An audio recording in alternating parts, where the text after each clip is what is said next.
kami daripada 11 kami akan membentangkan tajuk penyelidikan kami, iaitu penyalahgunaan jalur gemilang dalam isu semasa.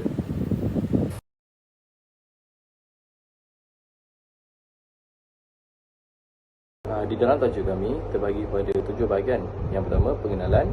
Kedua, isu-isu yang timbul. Ketiga, kesan dan implikasi isu. Keempat, analisis isu.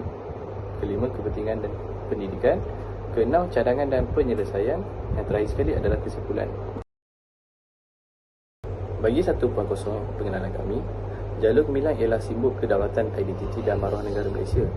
Ia memainkan peranan penting dalam menyemai semangat patriotisme dan perpaduan dalam kalangan rakyat berbilang kaum.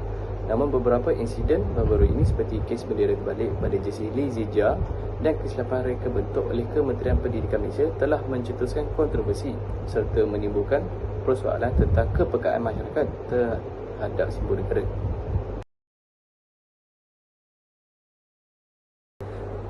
Seterusnya, 2.0 isu-isu yang timbul. Kes Jersey Lee Zijia mencetuskan kontroversi apabila jalur gemilang dipaparkan secara terbalik pada jersinya semasa kejohanan badminton. Insiden ini menimbulkan kemarahan rakyat yang menganggapnya sebagai tidak menghormati simbol negara. Pihak mereka dan pengurus pasukan menjelaskan ia adalah kesilapan teknikal. Namun begitu, kejadian ini tetap menjejaskan imej atlet dan mencala nama baik Malaysia di peringkat antarabangsa. Kedua, Kementerian Pendidikan Malaysia iaitu KPM dikecam selepas didapati menggunakan reka bentuk jalur gemilang yang salah dalam bahan rasmi, termasuk bintang yang tidak cukup penjuru. Kesilapan ini menimbulkan keraguan terhadap tahap patriotisme dan keprihatinan institusi. Kerajaan turut menjejaskan keyakinan rakyat terhadap KPM. Sebagai respon, KPM tampil memberi penjelasan dan mengambil tindakan pembetulan. Seterusnya, 3.0 kesan dan implikasi. Yang pertama, kesan terhadap patriotisme.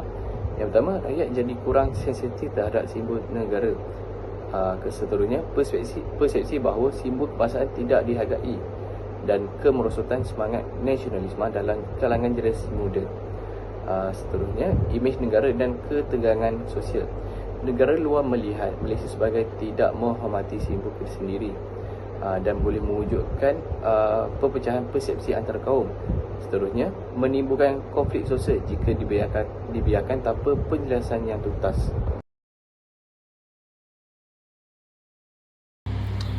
Baiklah, sekarang saya ingin menerangkan tentang analisis yang saya buat daripada kajian tajuk ini. Analisis yang saya buat adalah adakah perkara ini mempunyai kesalahan yang sengaja atau tidak sengaja, iaitu adakah ini adalah berniat ataupun tidak berniat. Jadi kita perlu tahu beza dari segi kesilapan teknikal, iaitu tidak sengaja, dengan tindakan yang sengaja, iaitu memperlekeh simbol negara. Jadi analisis ni perlu dibuat berdasarkan konteks dan niat. Seterusnya adalah peranan dan tanggungjawab. Di sini kita perlulah mengkaji siapa yang bertanggungjawab, perikografi, agensi kreatif ataupun institusi pengeluar bahan rasmi ataupun atlet dan pengurusan pasukan itu sendiri yang perlu bertanggungjawab. Jadi keperluan sistem semakan yang teliti sebelum penerbitan perlulah ada.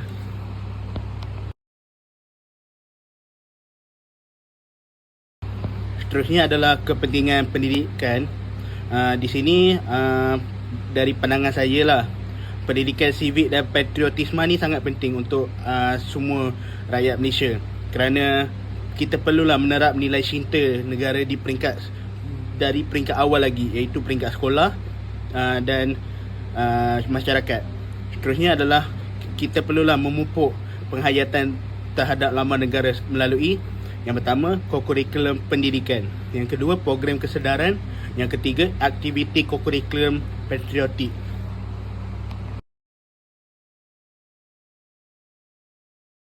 Di sini juga adanya cadangan penyelesaian untuk isu ini. Antara cadangan penyelesaiannya adalah dari segi langkah strategi, iaitu menyediakan prosedur semakan semula untuk bahan rasmi.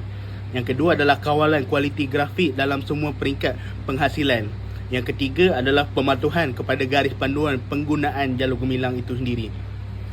Selain itu adalah tindakan yang jangkanya panjang, iaitu mewujudkan kempen kesedaran awam melalui media sosial dan media arus perdana. Yang kedua adalah mengadakan latihan bengkel kepada agensi kerajaan dan swasta. Yang ketiga adalah tindakan tegas dan konsisten terhadap sebarang kecuaian yang berlaku. Okey, untuk 7.0 kesimpulan, jalur gemilang bukan sekadar kain tetapi roh kepada semangat kenegaraan. Kesalahan terhadap bendera perlu ditangani secara berhemah dan serius. Rakyat perlu faham bahawa simbol negara bukanlah perkara remeh dan perlu lebih peka dan prihatin serta menunjukkan rasa tanggungjawab.